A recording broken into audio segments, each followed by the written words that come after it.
Welcome to the Big Me Kickoff. I am your host, Kevin Noon. We are recording this Wednesday night, but you will see this on Thursday at some point. And we are talking NFL Combine, NFL Draft, and the Buckeyes. And I am joined by a good friend, Jeff Bell of FootballGuys.com, who knows significantly more on the pro side of things than I ever will. Be sure to check out Football Guys for everything they do with, draft, combine, fantasy football, everything else. They are one-stop shopping. I cannot recommend them enough. We will talk a little bit more about what footballguys.com is, but Jeff, welcome to the show.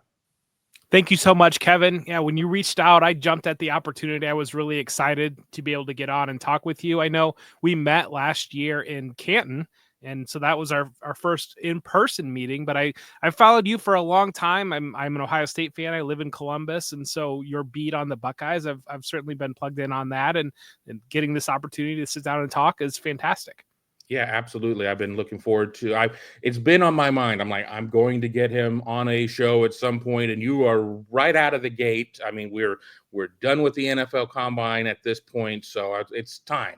I think anything prior to the Combine, there is a lot of market for there. I can assure you every day, 3 or 4 times a day, I'm looking for the latest mock drafts, everything else, because I just really enjoy the draft. I mean, it's just one of those things. And I'm that idiot that will listen to it on the third day on the radio.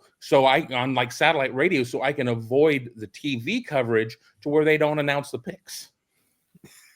I don't blame you. I mean, yeah, I've absolutely loved the draft. I remember back in college, way longer ago than I want to admit, me and my roommate would shut in and we would watch both. Back then it was both days of the draft. Now it's 3 days of the draft, but I can't get enough. It's our oasis of football in the middle of our lack of football. And especially being an Ohio State fan, being involved in NFL coverage, really kind of bridging that gap and seeing these guys step in and up to the next level. I just love it every single year.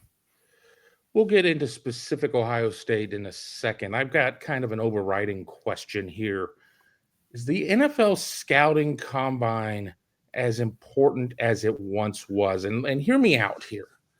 I mean, obviously, we have, the Senior Bowl and the East-West Shrine game and other things. So there are other opportunities for some players. I mean, not everybody can get there. You're not having 352 or however many players it is involved with that. So there is that opportunity for getting in front of the teams. Obviously, everybody has a pro day nowadays. So you have that there, and you have so many players opting out of either doing testing or even workouts. And, is the combine, in your opinion, as important as it used to be, or am I looking at this the wrong way?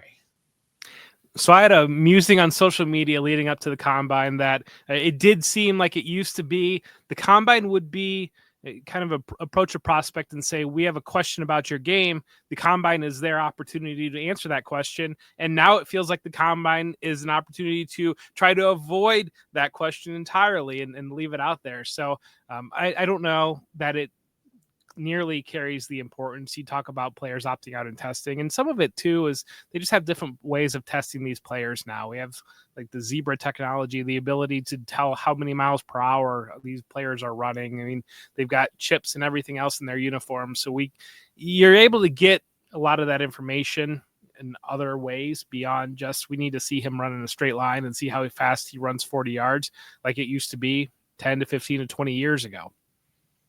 Yeah, I mean, the biggest thing I've noticed, and I've been covering the combine for a long time. I mean, I'm not 30 years or anything, but I think I'm close to 15 years at this point. And it used to be the media.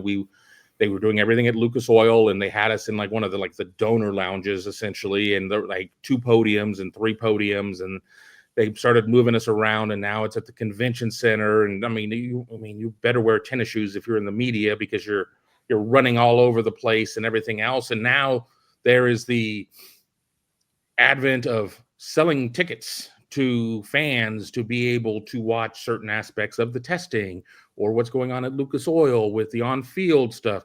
Would you, if you weren't doing this for a living, or as part of your living, would you go and just to go watch a bunch of like running backs do the bench press? Would you pay for that? Well, the thing of it now with the NFL draft moving around, I think I would probably say like use my powder on the actual NFL draft and go to those events because I mean, yes, I would because I love football that much and certainly boots on the ground experience. It's worth seeing at least once. But I think the explosion of the Senior Bowl coverage has really happened, and there's a lot more media that's moving down there, and you kind of wonder if fan experience, do people even really know what they're watching or what to watch for? Are they, you're just watching a guy running a line and seeing the number pop up there. Those are all considerations. I think that the best probably fan experience to travel around in the offseason would be that actual NFL draft, but certainly I'm among probably the few diehards that would be willing to jump on just about any opportunity. One more question, and then we'll get into the Ohio State specific things. Again, you're watching us here on the Big Me Kickoff. Talk about the Senior Bowl. I talked about the Senior Bowl. Jim Nagy leaving to go to be the GM at Oklahoma. How much do you think that impacts that event? He really was a driving force in that event. I mean, when I read that he was leaving to go to OU, I'm like, uh-oh. I don't know what this means for the Senior Bowl. What's your feeling there? I imagine they'll nail that hire. They know that they have to. We see Eric Galco that is running the Shrine Bowl as well, and he's doing a good job running the Shrine Bowl. That's a prestigious enough, and Jim's done a fantastic job to elevate it to the point of being a prestigious enough job that I think they'll get somebody that is plugged in and can bring some cachet to that event. I think him stepping into Oklahoma, that we've speculated at Football Guys kind of behind the scenes and talking about it, that the advent of college ADs are going to be here sooner than we realize. And not even a year later, here we are with college athletic directors. We're not athletic directors, general managers. And that's really what Nagy is stepping in to do, to be that general manager for the Oklahoma side. I think it's going to be interesting to see because he's got this deep web now of connections that let him know about these up and coming players. And as you look at the transfer portal, that's going to probably be a great opportunity for Oklahoma to pick up some under the radar talent for the transfer portal, some of these smaller school players that are really looking to be able to step up and get another opportunity. That's big, I think, for the Oklahoma side of it. As for the Senior Bowl side, I'm pretty confident that they're going to find somebody that will continue to elevate it. That being said, I mentioned Eric Galco and what he's going on with the Shrine Bowl. They're right on their heels. They're nipping on their heels. I know Shadur Sanders didn't do much of anything except for interview there at the Shrine Bowl this year, but flashback a couple years ago, Zay Flowers was a big get for the Shrine Bowl, and the Shrine Bowl is starting to pop some of these guys that are first round expectations and players that can raise the profile of that game as well. Well, if you want me to cover your game, have candy. So I like the Senior Bowl. I've never been down to the Senior Bowl. I've been to Mobile, never been to the Senior Bowl. Talking about Oklahoma, I'm not going to have you say anything on this. I'll say it because I'm willing to put my on the table. Brent Venables better bring it this year because I don't think he's got a lot of time, but I think that their GM hire, I think he's got legs that's going to last beyond this head coach if it doesn't necessarily work out. But let's start. Ohio State has 17 players who are draft eligible, and I'm not counting walk-ons or anybody like that. 17 that could have been invited to the combine. 15 were invited to the combine with Josh Fryer and G. Scott Jr. not getting invites. They're going to have to show out at the pro day. We're going to focus on still probably the top dozen or so.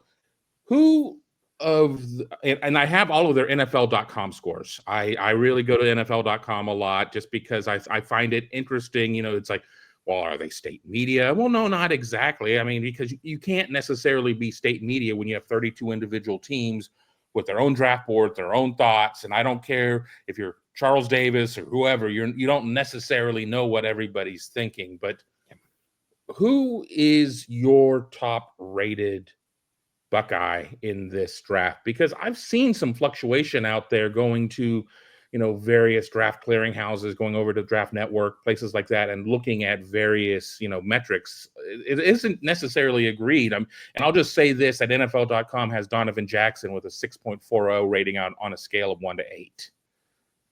Yeah, I think Jackson would be right there. I think it's Josh Simmons, to be honest. And the irony is he was the guy that wasn't involved in the playoff run. He was the guy that was injured. But when you're really looking at positional value, that plays into it. We know NFL teams are just desperately needy for these tackle prospects, and for him to be able to profile as step in as a left tackle, he's got to overcome that injury. But I think his value there at left tackle relative to, I think overall the best player, I still would probably make an argument for Travion Henderson to be the best player there, if not Donovan Jackson.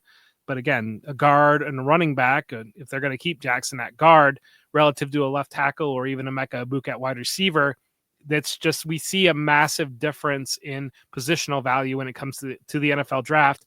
And basically, if you're not a left tackle, a corner, a wide receiver, an edge rusher, or a quarterback, almost forget about the first round. You just have to be elite of the elite to crack in the first round outside of those positions. So that really narrows the list, and that leaves Simmons probably sitting at the top of my board. You're right. There definitely is a positional, I don't want to say a bias, because it's not a bias. It's just a reality of how teams are drafting, and whether or not there's just one running back who goes in the first round with Ashton Genty out of Boise State, or however that run may go. But let's talk specifically on Simmons. Transfers from San Diego State. His PFF ranking was not very good, but I told a lot of people who were concerned at that point, well, offensive line, you really get graded as a unit in a lot of ways. There's some individual stuff to it, but there's a lot as to the unit. And he went to a much better situation at Ohio State. Took him a couple of games to get it figured out in 23. And then in 24, certainly was playing like a first-round type of player. Gets hurt at Oregon. He says that he's ahead of schedule. He said this at the Combine. He's ahead of schedule in terms of his recovery. Might be able to do a little bit at Ohio State's Pro Day. I think that's March 26th. But that there could be like a mid-April pro day, whether or not that was, be at Ohio State or be in San Diego where he's from. Just how much scrutiny does a player go? Especially somebody coming off a catastrophic injury, how much scrutiny do they undergo in those medicals? Because I know that we're going to talk to this player at 11 o'clock and we get them at like 3 because they got held up at the hospital for all the medicals. Yeah, and you talk about what really matters at the Combine. I think that's what really matters at the Combine. The medicals are what really matters at the Combine. And we see, obviously we saw it with, Carter from Penn State having that foot injury or the foot fracture Abdul Carter having that foot issue that they discovered at the Combine there. And it's, the measurements and the injuries are the two things that schools kind of can cover up, and they can kind of play with a little bit. We see these guys come in every year, these wide receivers that are 6'2" wide receivers, and then they step up on and then they're actually 5'11" and a half. And it's like, okay, well, that doesn't make any sense, but yeah, we're there. And so I think he's got to clear that hurdle of the background on the medical check. But from everything he's saying, and of course everything that he would be saying at this stage of the process, it does seem like, yes, like you said, he's ahead of schedule. And the ACL injury, it's not ideal, but it is kind of something that teams have dealt with in the past. It's not exactly foreign to what the recovery would look like on that. And so you would think that the league doctors that get a look there would know the time frame and know where he stands right now and clear him on that if he is where he should be. One last thing on Josh, something that kind of got pegged out there by the observers, and we're all so smart, we all, Joe Burrow's hands are too small or whatever. Well, he's managed to make it work, but a weird arm rating for Josh Simmons. Short arms or whatever. What, did you pick up on that? And what are your thoughts on that? It does seem to be that is a big qualifier for tackle, that teams are sticklers on. There's just certain things with certain positions that, it seems like cornerbacks with 40 times, teams are pretty sticklers on that. Arm length on tackles is another issue there that does play into it. And I think another player that sounded like Jack Sawyer got dinged on his arm length as well. And so that's a player that would be up in that conversation, especially everybody around the Ohio State program saw the run. He was basically Captain Buckeye on that playoff run. And I think that some Ohio State fans might be a little bit surprised on where the league actually kind of stands on Sawyer right now, because it does seem to be, it's just not hearing a lot of real steam out there for him. We'll get to Sawyer here in a couple of minutes, but let's stay on the offensive line. And you have Donovan Jackson, all conference level guard. Ohio State loses Simmons. They put out Zen Mahalski for a game. He gets hurt. It didn't necessarily work out. They finally kick Simmons outside, and he plays very well. Abdul Carter got to him a couple of times in the Penn State game. It's Abdul Carter. He could go number one overall, theoretically. I mean, whether or not, the foot, but, that's neither here nor there, nor the Penn State show. Does that versatility do anything? I mean, how do you think the NFL views Jackson as a guard? I mean, that's where he really made his bones, was at guard. I mean, obviously during the championship run, he played tackle at a very high level. I mean, James Pierce wasn't able really to do anything against him. Jordan Birch wasn't able really to do anything against him. I mean, he went against some high-profile dudes, but the league's going to do what the league's going to do. It is, and it does, from what I've heard, it does seem like he is being looked at as a guard.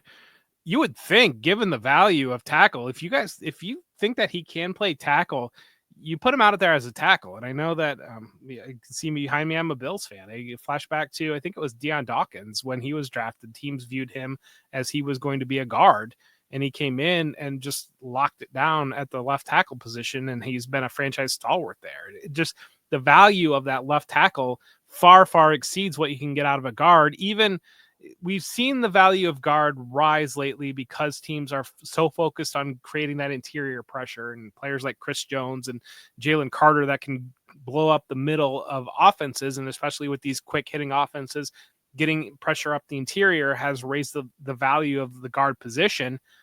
But it's just kind of fundamental. If you think that Donovan Jackson can be an NFL left tackle, you're going to give him a shot to be an NFL left tackle. So we've talked about the offensive line. We could talk about Seth McLaughlin, but we'll kind of let that one slide. He's coming off of an injury as well. He won the Remington Award for being the best center in the nation. Everything kind of slides downhill. I mean, with you being an Ohio State fan, obviously we've seen some great centers come out of Ohio State, but it's been a hot minute since we've seen somebody maybe with as much steam as like a Nick Mangold or somebody like that. And be sure to check out his barbecue sauce at whatever it is, 74 barbecue sauce that he has. I've been trying to get him as a sponsor. It hasn't worked out so well. Emeka Egbuka, that was another player that you had mentioned there. I've seen him certainly in the first round in a lot of mock drafts. Ohio State's leading, reception receiver in history. He unfortunately has played around the likes of Jeremiah Smith, Marvin Harrison Jr., et cetera, et cetera, et cetera. I mean, I think that, on the college side, we can make the argument, is he the best Ohio State receiver? Is he the best ever play at Ohio State who never was maybe the number one option on his team? Because I think that's very true. But he certainly has a body of work. I think that maybe some of the success that Jackson Smith-Njigba's had in Seattle, even though he's like the only one left in Seattle at this point, if, the way it looks like. I mean, especially if you saw his, I think it was on Instagram post of him with the Will Smith, meme of him standing all alone in the room. But what kind of buzz are you hearing on Egbuka? I think it's less anything that Egbuka did and more Matthew Golden running that 4.29. I think really it's kind of, I think that when you're breaking it down, and some of it may be a positive for Egbuka, is Luther Burden coming in and having small hands. We talk about different traits for different positions, and hand size is something for wide receivers. Luther Burden measured with small hands, but at the same time, Matthew Golden burned that 4.29. I've seen a lot of buzz about Golden following that because of that speed. That was one that, the expectation. I mean, Isaiah Bond certainly declared that he was going to break the record. And it turns out that Matthew Golden is actually the fast Texas wide receiver. But I think that it's one of those that it's less what happened with what Egbuka was able to do and more maybe Golden jumping him. And maybe the other thing that you're kind of hearing too is does seem like most teams have Travis Hunter as a wide receiver on their board relative to cornerback. And so, if Travis Hunter, if everybody's viewing him as a wide receiver, that's one that's going to come in over top of Egbuka. And then if Matthew Golden this time pushes him up, then that he's standing there above too. Tet McMillan, we know from Arizona. We're very familiar with him in the draft process. You've seen him pegged all over the board from going top 10 down to 20. And so he's sitting in that range in the teens somewhere. We'll mention Luther Burden as well. And so it leaves Ibuka in kind of limbo, I guess, maybe sitting there.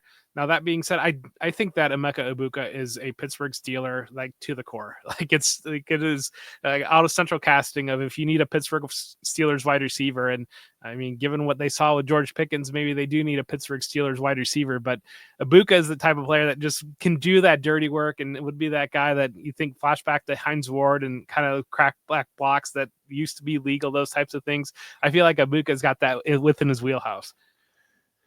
I mean, Ibuka can play inside, he can play outside. I mean, I think he really plays inside at the next level. I mean, you want everybody to be able to run. I mean, is it as important? You know, he wasn't exactly slow, but is it important? I mean, do you need to be a 4.29 guy if you're playing inside? No, I don't think you do at all. And we see, I mean, the advent, the breakout of Puka Nacua, and we kind of have him bouncing around, and that was a guy that he was like closer to 4.6 than being a burner. And you're just looking down the depth chart of the draft chart, and you know, the guy Amon-Ra St. Brown lasted until day 3, and he was not a burner, and he's playing inside and at elite level. I think it's a lot less having to have that elite level speed and more understanding of the game. And I do think that Emeka Ibuka has that in spades. Let's stay on the offensive side and let's talk the two running backs. And we've already set the table by saying that there is kind of a positional bias, whatever, you know, running backs just generally don't seem to, you know, go in the first round unless you're just, you know, like the top one. So, you know, you're going to probably slide to day 2 or whatever. I mean, Ohio State has 2 very talented guys, you know, with Trevion Henderson, with Quinshon Judkins. They're very similar in some regards. They're different in other regards. You know, I know with you being an Ohio State fan, I'm making you choose between your children right here. But who do you think at this point has the inside track of coming off the board first? Prior to the combine, I would have said Henderson, because I think that bet on where people viewed his explosion. I think we saw the development in his game, and you talk about that stretch when Simmons went out. Trevion Henderson, you flash back to that. He had so many blitz pickups that were high level blitz pickups that are those types of things that don't show up in the stat sheet, but you circle them twice when you're watching the tapes scouting him. And we saw the explosion. Obviously, the Texas game, he had the big play right before halftime that really kind of put Ohio State basically in the lead position for most of that game. So we've seen those explosion plays out of that. Then go into the combine, and Judkins is a player that everybody saw the Notre Dame run that he got ran down, and everybody dinged him for that. And then he goes out and he flashes in the athletic testing to a level that surprised a lot of people. And I think it's less of like where a player stands, more like momentum type thing of like, it does feel like Judkins, despite Henderson had very, very good testing, but it does seem like the momentum is pushing Judkins' way now relative to Henderson. We're seeing so many 2-back systems. We saw a 2-back system at Ohio State, but there's just a lot of that going on. I think the days of just kind of the bell cow back is gone right now, just because of the amount of tread on the tires and everything else. Again, if I were a GM, I don't know if I would ever sign a running back to a second contract, just because of just the way things work out. And congratulations to Zeke Elliott for getting the second contract, but he was never the same once he'd signed that deal. But in a lot of ways, I mean, we can go to the Notre Dame game, and Judkins had 3 touchdowns, 2 rushing touchdowns and a receiving touchdown. But I think if you talk to a lot of people, they would say that Trevion is probably the more talented pass catcher in terms of running routes. How about we'll say he's a better route runner, you know, catching the ball where they can both catch the ball. Is there that importance of quote unquote being a 3-down type of player? I mean, or are we making too much of that? Because, you know, you may sit there and, you know, go empty on 3rd down anyway, unless it's short. And if it's short, I don't really care about your pass catching ability. We're just going to try and slam it into the line and pick up the 2 yards. I actually think that the league has swung a little bit more back in the bell cow direction relative to where it stood a couple of years ago. And especially this past year was a big sign of that. And, the Eagles win the Super Bowl with Saquon Barkley. But I think the big driver on that, you look at Kyron Williams with the Rams, and the conversation about that is by not having that rotation, you're not tipping the defense on what direction you're going to go. And you can go with the passing game, you can go with the power run game, you can do all those types of things. And I think that that's where it plays well for Henderson. Some of it teams have figured out to save the tread on some of these players by implementing more RPO action, having the quarterback a little bit more involved in the run game, having wide receivers that are naturally involved in the run game, having the screen game that is an element of that run game as well, and getting the ball out, and it's still kind of having some of those similar types of things. And you look at the Bills didn't really do it with James Cook. I mean, they probably could have, and they probably should have against the Chiefs a little bit more, but that was a player that everybody thought would be too small to be a 3-down type back. And we've seen windows where they do treat him like a 3-down back. If you flash back to the end of the 2023 season, that game against Dallas, when it was really cold and they just really piled it on him, they allowed him to run in those areas. And I think a lot of it's when you think about where the NFL game is right now, and when I was growing up and you had Gilbert Brown, and John Madden loved Gilbert Brown, but to run it in the middle, you were running it into these guys that were 365 pounds and they're landing on you and they're trying to do that 25 times a game. Now, when you watch the NFL game, it's more space, a little bit smaller athletes, and that allows that power run game, quote unquote. It's not slamming it behind a fullback into two defensive tackles that are 375 each, and you're trying to do it that way. You have to be able to pick up that space and be able to go that way, and it saves on the wear and tear, I do think. Bring back Moose Johnston. That's all I have to say as a Dallas fan. But we're going to talk one more offensive player, and then we'll switch over to defense. And I kind of had these guys listed in order. The player I'm going to mention obviously could own 20 auto dealerships in Columbus and everything else, but in terms of his NFL status, kind of, I don't want to say all over the board, but there's a big debate on how the quarterbacks shape up, especially starting at number 3, whether or not you're a Jackson Dart believer from Ole Miss or however. But we're going to talk about Will Howard. And obviously, he led Ohio State to a national championship, super accurate in college, goes out to the combine, maybe not his best outing. A lot talked about, you're throwing to receivers that you've never worked with before, but is a 9-yard hitch. A 9-yard hitch is a 9-yard hitch or whatever. Your thoughts on Will Howard? Because I think that's one that people really in Columbus, and you're in Columbus, so this, really gravitated to him as soon as the success started. And when they lost to Oregon in the first game, maybe people backed off a little, but I mean, he is still, somebody that people are all about. Well, I think being in Columbus, that instant gravity to him probably had a lot to do with that guy that played that position last year, and the opinions around him in the building and in the city. I'll just say that. So that's probably a big part of it, because you've got a guy that Will Howard came in and embraced being a Buckeyes quarterback in ways that his predecessor didn't exactly do.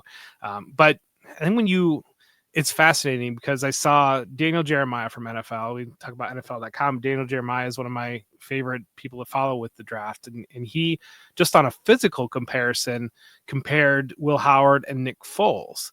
But then it's like, when you think about the window of the way that Will Howard played during that playoff run, feels very Foles of like that Super Bowl run the Eagles had, of like just kind of channeling a higher level than what we've seen throughout. And so that's a big part of it. I do think that Will is the type of player that, one, being a Bills fan, it's always like, especially used to be, and he's gotten better about it, but it would always seem to be Josh Allen would kind of have to get punched in the face once to really like settle into the game. I think that Will Howard has some levels of that in his game. I think some of the accuracy things, he's a little bit more of a game accuracy player than like a practice accuracy type of a player, like can feel it a little bit more in the flow of a game. And especially, I mean, Jeremiah Smith's going to make anybody look good, but the way that he was laying it out to Jeremiah Smith, especially in that playoff run, I mean, that's high level stuff. I did hear some talk about at the combine that there were multiple times that they had to stop some of the quarterback drills because the wide receivers were not getting to the spots that they needed to be. And they had to have some course correction on what the wide receivers were doing. And so I don't know if that plays in as well, but I did watch Will throw at the combine, and it was not ideal. And it was certainly disappointing because, again, you as you mentioned, he is now reached Cardell Jones status in the city of Columbus, and he can never will have to buy another meal here. But we certainly want to pull for him in the next level as well. I think that at Ohio State Pro Day, throwing to Jeremiah, throwing to Emeka, throwing to Carnell Tate, guys like that, certainly there will be more familiarity there. And I mean, this is not you cover Ohio State, so you're obviously biased. I think it's just natural saying that I think he'll have a much better passing type of situation there. I mean, I don't know if anybody's ever going to really be able to approach CJ Stroud's Pro Day, Justin Fields' Pro Day. I mean, those were both, amazing. But I think that people will be singing a different tune, but the people that want to trash Will Howard will be like, well, home cooking, even though, I mean, that's still, I don't know if that necessarily makes a ton of sense. Yeah, but you see, I mean, this is a national championship winning quarterback. He has played a lot of snaps, and physically, I mean, he's textbook. He's exactly what an NFL team would look at in terms of physically at the quarterback position. He does have that athleticism too, to be able to extend plays and talk about RPO action. He can do those types of things. So there's a lot to like in the package. I think Will Howard, it is interesting because I don't feel like I've seen as much national buzz on Will Howard as maybe I expected to see starting into the process. But again, it was the conversation around him all year was a little bit weird, especially relative to Dillon Gabriel in college football, because it seemed like Dillon Gabriel could do absolutely no wrong all year long. And Will Howard, just because the Buckeyes didn't have one more second to be able to try to kick a field goal, he was a back seat like the entire season. I don't disagree. And that Oregon game in Eugene will go down as one that, coulda, woulda, shoulda, but, I think that when people think back to 24, obviously they'll think of the 4-game run, and then, of course, they'll think about the end of November, but we don't need to go there. Let's talk about Ohio State's defensive ends. We talked about them a little bit. Jack Sawyer, JT Tuimoloau, separated by 2 100ths according to those NFL.com ratings. Jack with a 6.36, JT with a 6.34. So they like Jack a little bit better, but you kind of mentioned some of the measurements that came in. What are your thoughts there? Because I mean, where one was, the other one was at Ohio State, but now they're going to be shipped off to very different locations or whatever. How do you see the two of them? I think JT Tuimoloau will be the first one off the board between the two of them, because just a little bit of a twitchier player. And you think about NFL teams really want that twitch out of a defensive end, despite the way that Sawyer really took over to close out his career and what we saw. I mean, that's another guy that he became a legend, especially that after that Texas play, he became an all-time Ohio State legend. But we know that local kid here, and so certainly the support that he is going to garner. I think he kind of profiles more as a run-stopping type of a defensive end versus JT Tuimoloau being more of the potential pass rusher, the edge collapser, the quick twitchy guy, and NFL teams do tend to go for those guys when it comes to that position. I mean, you do mention on Sawyer him being kind of a local statewide legend. I mean, Tuimoloau, when there was so much buildup with his commitment, he committed on July 4th after signing day and everything else. I mean, Larry Johnson just putting more guys into the league. Everybody had been waiting for the next Bosa or the next Young. And, I don't know if either of these guys are coming out with that. I mean, I think if you pull the numbers up of the 4-game run, Tuimoloau actually had better numbers. If you just look at agnostic numbers, I mean, obviously Sawyer's plays, I think maybe were at more key moments, but just once again, I'm not going to sit there. There are schools that have, maybe better claims to being DLU or DEU or whatever, but I mean, Ohio State certainly not hurting its case with, two more guys here that seem to be poised to, I mean, my assumption is they're both, day two guys. Yeah, I think that they are as well. I don't know that. I think early there was maybe some momentum to get Sawyer up into that first round, but I think he's settled pretty much as a day two guy. It would be shocking to see that if they do not go day two, and at this point, it seems like it'd be a little bit surprising to see them go day one. Let's slide inside. We're gonna bypass Ty Hamilton. His brother, is playing in the league. I mean, so obviously a family that has experience, and I think highly of Ty. But I want to talk about Tyleik Williams, and he's big one tech who has a lot of big plays, but he also has dealt with a lot of injuries through his career, and it's not necessarily been long lasting. He's missed 6 weeks, 7 weeks, or anything like that, but you get him a game and he misses a game. You get him 2 games, he misses half a game. What is your impression there on somebody? Because again, we all fall in love with that rush in type of position. We all want to see that guy who's going to go out there and put up double-digit sacks on the year and do all of this stuff. But somebody's got to be in the trenches and doing the dirty work. And at least in principle, that's Tyleik Williams.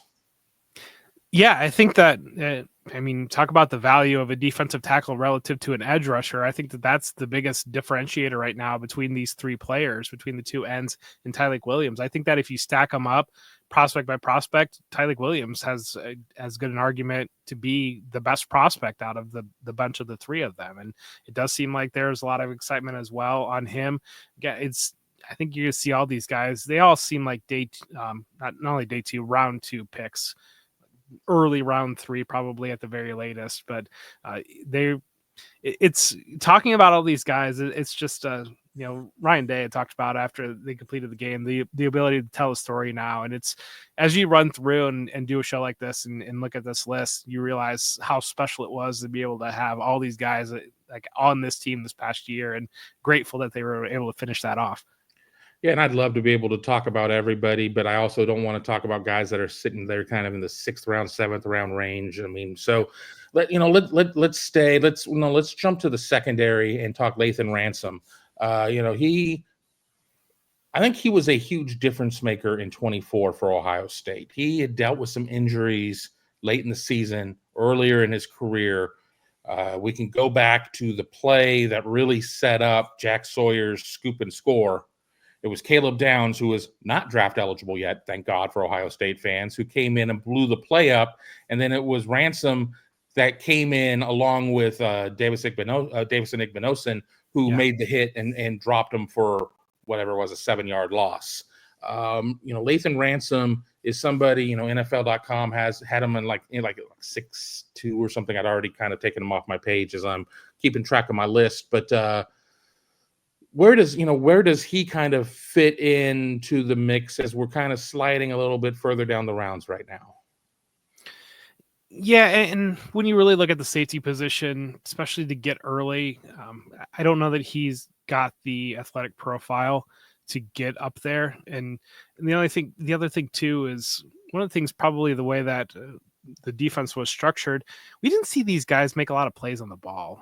I think that you didn't see a lot of the ball skills kind of pop on going and taking the ball away in the air, and then not being the high level athleticism. But that being said, you talk about these guys that, and I think you're exactly right on it with Lathan Ransom, of when you need a big play, he was there to make a big play. And he continued to do that. It's like elements of like Jordan Fuller. We saw Jordan Fuller in that defense, and he lasted until like 6th or 7th round. He fell pretty far down. And I do think that safety is a position that teams are going to bet on the traits of and go for these guys that the kid from South Carolina, Nick Imanwori, just like blew everything out of the water. Yeah. And so you've got that. And I think that's, you're fighting against that when it comes to being a safety. And I don't know that Ransom profiles favorably against those things, but he is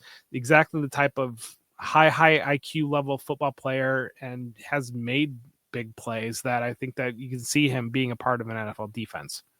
Yeah, I didn't see Pete Werner necessarily catching on with New Orleans the way he did and have the success that he did there. So sometimes, I mean, you just don't know, even though, I mean, he was a position down, and that's going to be the last guy we're going to talk about. It's going to be Cody Simon. And, I look at Cody Simon and I see a tremendous collegiate player. I look at Cody Simon, I try to figure out how he translates to the league.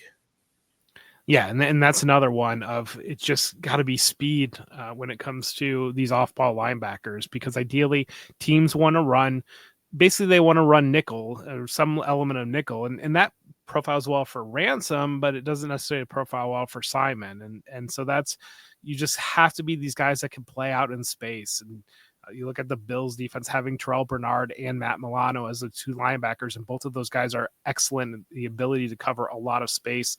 And so Simon is a heady player versus being kind of that twitchy player. And more often than not, especially early in the draft, and especially the devaluation, that's another position. Linebacker has been really devalued when it comes to those players. And so he's going to be fighting an uphill battle, I think, I can't see him going day 2. And so you're talking about him being a 4th or 5th, not even 4th, I don't think, but 5th, 6th, 7th special teams type player that can work his way into there. But again, he can certainly surprise us. And I mean, he stepped up this year and his one opportunity to start there. And it's the type of thing that makes you wonder why Steel Chambers was playing the year before, but that's neither here nor there. One last question. I want to thank you again for taking the time to talk to us and all of our listeners and viewers. But we didn't prepare for this question, but it's 30,000 feet up in the air. So I'm not going to pin you down on anything. After the draft, what are we going to be talking about most? So kind of like once the draft is all done, what is going to be, what do you think we're going to be talking about? Ripping headlines from the future out. What do you think we're going to be talking about once that last pick is made in Green Bay? In what direction? What do you mean? Just, I mean, it doesn't have to be an Ohio State thing. I mean, this was the year of the run on, quarterbacks, or, use your crystal ball and look ahead to something that, may surprise us or whatever from this draft. And again, I know that we're recording this on March 5th. We've got a lot of time. We're not going to submit this to freezing cold takes, I promise. Now, I think you're going to see a lot of defensive linemen and a lot of running backs. And I mean, that profiles well with this episode. We can talk about 3 high-level defensive linemen, maybe 4 that get drafted, and 2 high level running backs. But I think that running back, especially if you're a fantasy football mind, I mean, you can walk through here and you can get to 25, 26, 27, 28 running backs where you're like, I think he could be drafted. And that having many of those players might cause players to not be drafted because teams might go for more scarcer positions and say we're going to be able to sign one of these guys after the draft. But from a fantasy angle, I think you're going to almost every single backfield, it seems like, can add a rookie running into their running back rotation. And then just in general, the way that this class has shaped up, it's these defensive linemen that I do think that in other years, a guy like Jack Sawyer would be at the high end of the edge class, but there are just so many this year that it serves to push him down the board a little bit. All right, I lied. I have one more question. You're going to hate me for this one. This one's even more theoretical right there. I'm talking about fantasy football. I'm not going to get into PPR, IDP, whatever, all of that stuff. I mean, check out Football Guys. We'll talk about them here in a second on the back end of this question. And a lot of it doesn't necessarily, we don't know where these teams are, so you can't sit there and say, well, I know that he's going to be a fit.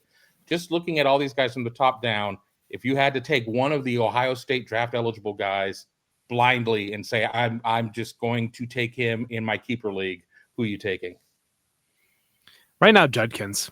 I think, and it's just, I love the way that he runs, like the way and you see, I know Caleb Johnson from Iowa got so much attention, but when you watch him, Caleb Johnson like running the guy standing up, Judkins drops that shoulder on everybody, and we saw how many times did we see, we've seen so many great Ohio State backs that these from the 5-yard line that they would have been tackled at like the 3 or 2, and Judkins just does not stop moving and would get it into the end zone more often than not. And so I think that it's just his game plays very, very well, I think, to where the NFL stands.